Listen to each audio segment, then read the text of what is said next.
Салом алейкум, бародаро. Манам танае ки як раҳ дидам, ранги пружин рости гап ҳайрон шидам, гуфтам ира кӣ зада бошад? На маъне дорад, на ҳечи.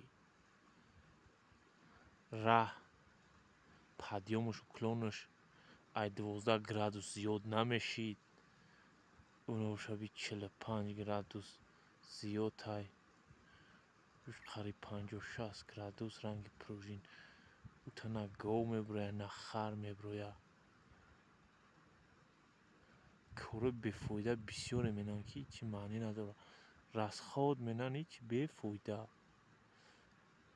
Фақат ба нафи бохт кор менан. Ина раҳ ҳичи маънӣ надорад.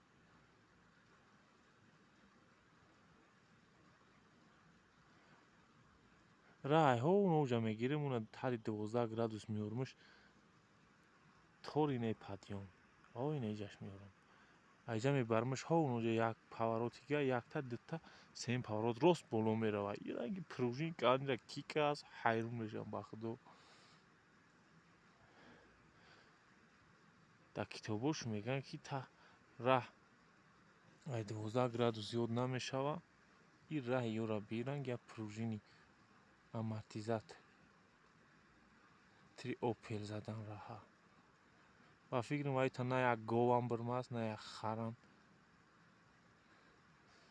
Аму пулои аму бечораҳои мардум мафанд менан як гӯ ақлак пулошо мегиранд. ҳайфи аму одамое ки пул додану саларка дар ҳаминҷа сарф карданд. Бефоида. Хеле корҳои бефоида лучи накунед дигар. Ам гов ахчавӣ кунед мечаха меравад ҳамҷа. Барои гов ба фикри раҳ задагиян, гов мол бировардан, як говам айҷа набирмааст.